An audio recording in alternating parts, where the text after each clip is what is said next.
mi compañera Jocelyn e Evangelina. Jocelyn nos presentará a nuestra invitada. Bueno, en este momento me encuentro con la psicóloga Juana Beltrán. Ella tiene licenciatura en psicología por la Universidad Veracruzana y maestría en psicoterapia. Bienvenida, maestra. Bienvenida, maestra. Gracias por la invitación. Gracias. Y comenzamos, maestra, con qué es mindfulness. ¿Qué es? Bien, depende, la definición va a depender del enfoque a través del cual se esté definiendo. Puede ser, por ejemplo, un proceso, puede ser una actitud, puede ser un estado. Estado porque eso es lo que se pretende, generar un estado de paz, de armonía. Sin embargo, cuando se habla de un proceso, pues implica que precisamente tiene que haber una serie de pasos para lograr esa atención plena. Entonces, nos vamos a quedar con que la definición que es una práctica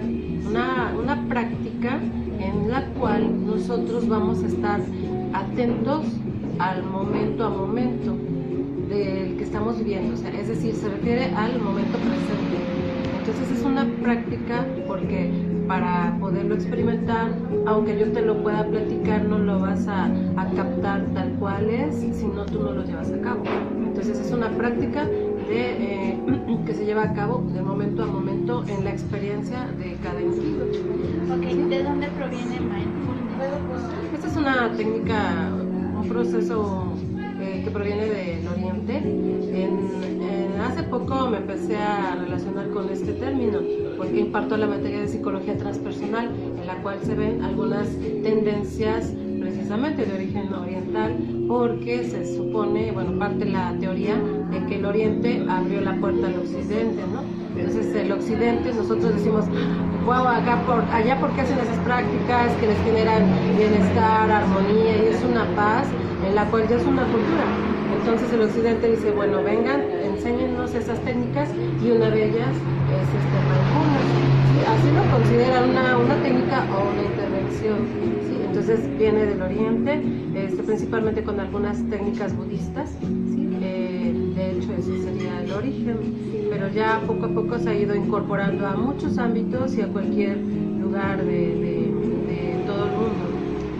¿Y en nuestro país hay suficiente información o qué tanta información existe?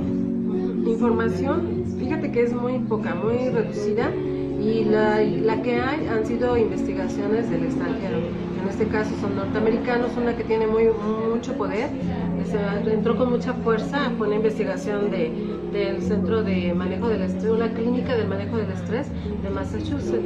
Entonces allá llega el precursor, que es Jon Kabat-Zinn, y él es el que está trabajando allá y empieza con la investigación de esta clínica del manejo del estrés, e implementa un programa que se llama reducción del estrés basado en la atención plena. Entonces ahí en ese programa, en 8 sesiones, él lo detalla, y tiene el paciente logra disminuir el estrés, por supuesto la ansiedad o la depresión, una vez que ingresa a esa clínica y pone en práctica esas sesiones, que obviamente es todo un programa bien detallado, controlado. Entonces él, al mismo tiempo que lo está poniendo en práctica, está haciendo los experimentos y todo el argumento científico, y es de ahí donde nosotros, bueno, acá en México llega ese programa, así como que lo adoptan y lo empiezan a capacitarse directamente con este precursor, que es Jon Kabat-Zinn. Entonces esa sería pues se supone ahorita, de acuerdo a las lecturas, es lo más reciente y el sustento científico que hay. ¿Cómo nos beneficia esta disciplina? Bueno, si es que es una disciplina. Sí, se maneja como disciplina, te decía, como una técnica, una herramienta, o incluso método, porque pues ya es una serie de pasos, ¿no?, que lleva. ¿Y que cómo se maneja? Ajá, ¿cómo nos beneficia? ¿Cómo se beneficia? Bueno, pues las personas que lo han puesto en práctica han referido que han incrementado mucho la capacidad de la conciencia. Este autoconocimiento genera una sensación de paz, de bienestar, de tranquilidad, y sobre todo de estar viviendo el momento presente, que es algo que no estamos acostumbrados, porque estamos siempre en el acelere, en una actividad, en otra, y entonces ni cuenta a veces nos damos de qué pasa. Y aquí este método nos ayuda a que nos detengamos un poquito a pensar en el momento que estamos viviendo, a disfrutarlo.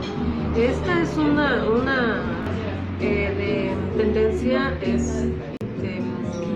laica.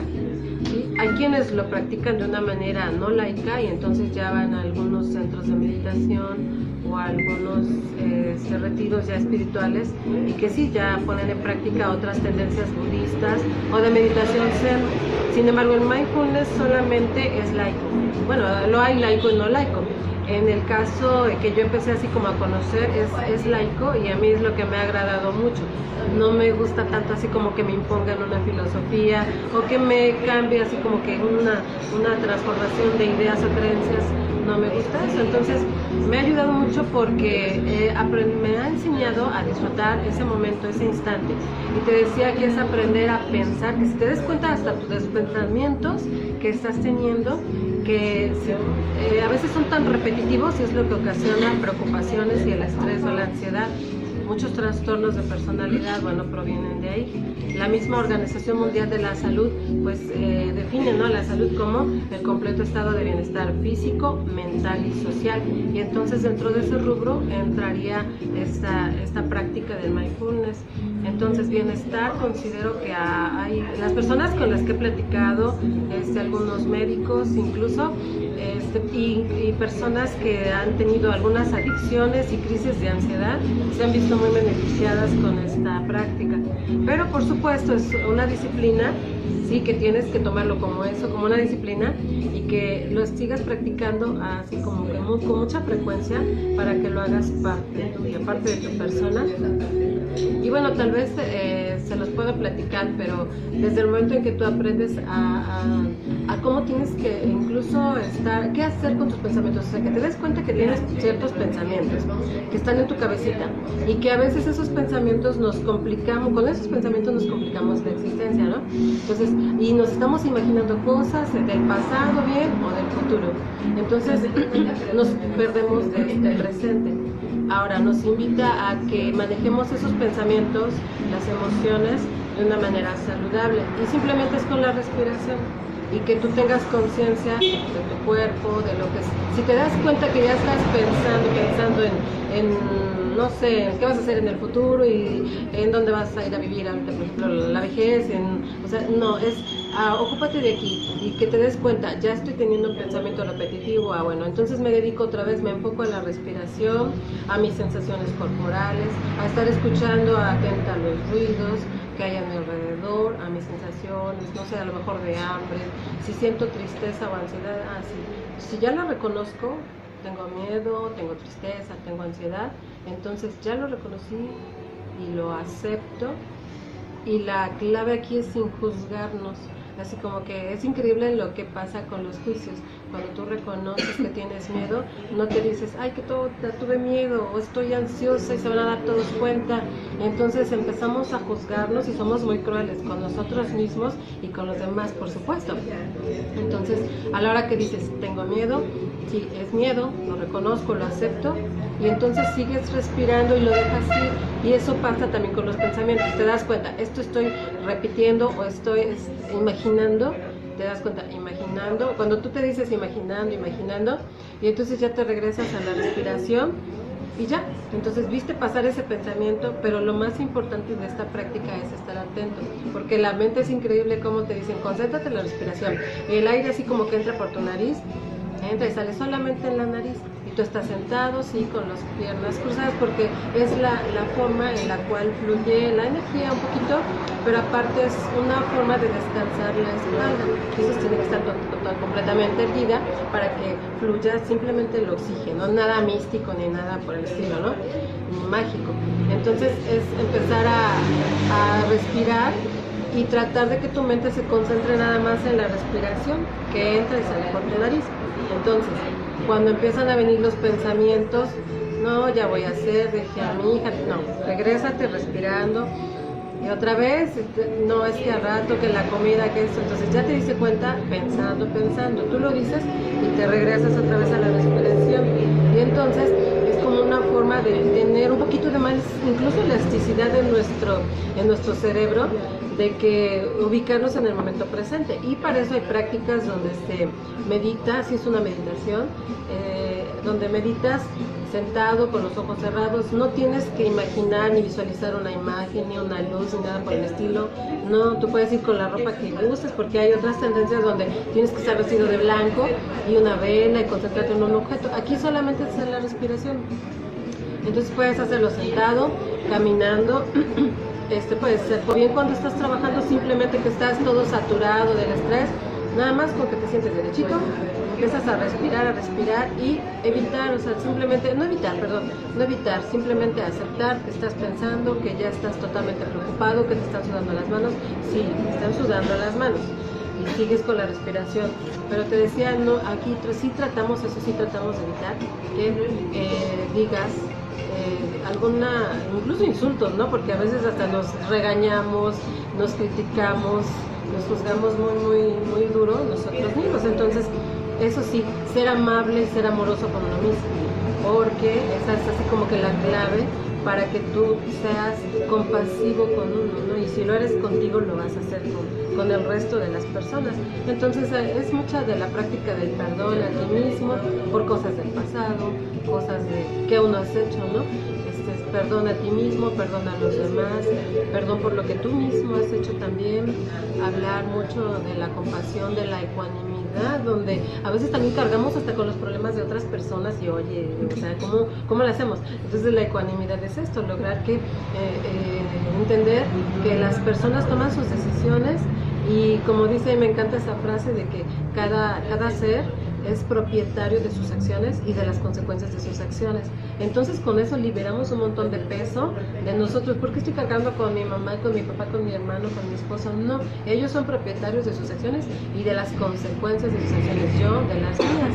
Entonces eso, así como me ha gustado mucho este enfoque porque es otro estilo de conciliarnos a nosotros mismos y de encontrar el perdón. Por supuesto que bueno, yo soy terapeuta gestal y también tengo nociones del psicoanálisis, entonces no está reñida, aprovecho y no sé si era parte de las preguntas, pero se aprovecho esto, que no está reñido con ninguna disciplina, ni con un enfoque, ni con alguna otra ciencia. Lo que me ha gustado es que es un buen complemento, porque ¿qué ser humano? A ver, yo les pregunto, ¿no? Así como que ¿quién se dedica? A ver, estoy enojada y lo primero que quieres es desquitarte con la persona que te hizo algo, ¿no? Entonces no es simplemente empezar a respirar y sí estoy enojada, lo acepto, y pues también se ven muchas temáticas sobre la comunicación asertiva y entonces aprendes a dialogar y lo más importante te decía igual, no enjuiciar, no decir, ay mira hiciste y me la pagas, ¿no? Entonces tú eres propietario de tus conductas y de las consecuencias, entonces también yo lo asumo. Entonces esa es la parte que me ha gustado mucho, que no riñe con mis técnicas terapéuticas, al contrario, así como que he venido a complementar y con otras más que estoy aprendiendo. Entonces me ha gustado que viene esa versatilidad y es así como que fluir, no casarme con una tendencia, porque mientras beneficie, y el objetivo del mindfulness es generar bienestar y paz en el individuo y sobre todo esa reconciliación con uno mismo, porque muchos de los conflictos que tenemos es porque no nos perdonamos y pues cuestiones del pasado y no nos perdonamos por no tener logros, por no concretar proyectos, ¿no? Entonces nos castigamos nosotros mismos y eso ocasiona infelicidad. Entonces más bien generar la paz, el bienestar, y pues la felicidad, muchos dicen que no existe, sin embargo, pues yo creo que sí podemos ser felices, pues siempre y cuando nosotros lo decidamos, ¿no? Hay muchas empresas que manejan estas prácticas porque se han dado cuenta que el mindfulness es una práctica que ayuda mucho a generar autocontrol. Estaba leyendo que, por ejemplo, Nike, ya ves que dice el eslogan Just Do It, y entonces dice, eso aplica hasta para la meditación. O sea, solo hazlo. Y entonces me sorprendía cómo tienen sus espacios ya para una salita, un salón, para que, bueno, estás estresado, ya no puedes con tu estrés, entonces retírate, ve allá, practica tu relajación. Y él lo maneja como relajación, como meditación, haz oración, en la fe que tú creas, pero ve y apártate del mundo exterior, estabilízate y ya te incorporas, porque están convencidos, así como esos corporativos, están convencidos de que entre más estabilidad haya, tranquilidad y felicidad, mejores resultados en la productividad de los colaboradores. Prentice Hall, que es una editora muy muy grande, también decía que tiene hasta su espacio, se llama Quiet Room, sí, así como que el salón del silencio, el cuarto del silencio. Entonces me ha gustado que cada vez que leo y me emociona de ver cómo tanto ha proyectado esta práctica, que ya muchas empresas, empresarios, por supuesto, corporativos, lo están pues incorporando, ¿no? En Guadalajara me comentaba una amiga que también llegan, están, a ver, viene la hora de meditación, la hora de yoga, y en su escritorio es todo el trabajo, déjenlos 5 minutos y todos a respirar, Entonces eso es estrés, así como que ya a nivel mundial. Entonces dices, ¿cómo es que de 4 mexicanos 3 padecen estrés y infartos al corazón? Entonces sí urgen mucho de las prácticas. Y bueno, platicaba también con un psiquiatra y me decía, es un poquito ortodoxo, dice, solo lo conozco, pero algunos pacientes sí funciona y en otros no. Entonces, bueno, otros terapeutas y psiquiatras, sin embargo, cómo cambia, ¿no?, la perspectiva, me han dicho que sí funciona. Incluso aquí en el hospital psiquiátrico de Durantes Mesa lo están utilizando, reciben los pacientes medicamentos y a la par envían con la psicóloga y a su vez ella con sus sesiones de mindfulness, y han llegado a controlar y reducir niveles de ansiedad, de estrés, depresión. Y cuando reinciden, incluso de farmacodependencia, conozco ya 2 personas que han disminuido ya o logrado erradicar la farmacodependencia a raíz de la práctica de mindfulness. Entonces los beneficios que me parece son muy increíbles, y solo está que la gente quisiera estar abierta, ¿no?, a vivir esta experiencia, porque yo como que me resistía cuando hablaba de la psicología transpersonal, y esto que es así como que se me hace medio esotérico, pero empiezas a leer, te das cuenta que simplemente genera ese bienestar, y eso es lo que nosotros como psicólogos tratamos, ¿no? Y como dicen, entre más herramientas tengamos, pues mucho mejor. Entonces, te decía, no está reñido, no está casado, y la idea es de que lo practiquen para que lo puedan vivenciar. Se puede alternar entonces con alguna terapia, ¿no? Sí, claro. Sí, yo creo que no está, y cada quien es libre de practicar la forma de bienestar. Sin embargo, no todos nos dedicamos a ese espacio, ¿no? Generalmente, sí, estoy estresado, voy a hacer ejercicio, pero ¿qué haces para ti para nutrir tu espíritu, ¿no? Y el espíritu no quiere decir que haya oración y la religión que practiques, no estoy diciendo eso, sino la parte espiritual es cómo te fortaleces para estar mejor, ¿no? Y tener esa estabilidad y armonía y esa paz. Si tienes paz o bienestar, lo puedes proyectar en cualquier ámbito, y sobre todo nos descarga de estos resentimientos que podamos tener y limitantes que no nos permiten desenvolvernos y avanzar en el futuro. ¿Y cualquier persona puede llevar esta técnica o necesitan algunas características en especial? Sí, pues hasta donde sé, no necesitan de alguna característica especial, que yo sepa, solamente que, bueno, estén conscientes, porque estaba leyendo que hasta pacientes con Alzheimer están poniéndolo en práctica. Y acabo de entrevistar a una persona que labora en una casa hogar para adultos mayores, y me dice que se han ido a dar sesiones a pacientes, y entonces les ayuda mucho a estabilizar y a ubicarse nuevamente, porque ya están en ese lapso en donde ya no recuerdan, ¿no? O bien se van al pasado, o bien ya no saben, quedan en este desconcierto o olvido, y entonces han ido a practicarlo y sí han visto mejoría, solo que como no ha sido continuo, entonces no se pueden como que registrar esos resultados tan exitosos. Pero sí, por ejemplo, te decía, bueno, en esos pacientes, algunos pacientes psiquiátricos, por supuesto que no sean tan severo el daño, ¿no?, tan crónicos, y sí pueden, pacientes externos sí lo están utilizando y pues se ha visto muy buenos resultados. Incluso la dosis de medicamentos que están tomando lo han disminuido en las 3 personas que conozco, y en una ya de plano no toma el medicamento, nada más está con esta práctica. Entonces se me hace pues sorprendente los resultados, y sobre todo que ves a personas felices y en armonía, dices, ay, casi el espíritu, ¿no? Pero andando, pero no es no hay resentimientos, ¿no? Y entonces aprendes a sanar esa parte emocional de ti mismo, del autoconocimiento, mucha comunicación, y sobre todo eso que no tenemos la cultura de la compasión y el amor a uno mismo. Entonces considero que es el primer punto para poder proyectarlo a otros. Bueno, maestra, le agradecemos mucho por la información. Les recuerdo que pueden pasar por nuestras redes sociales. Gracias.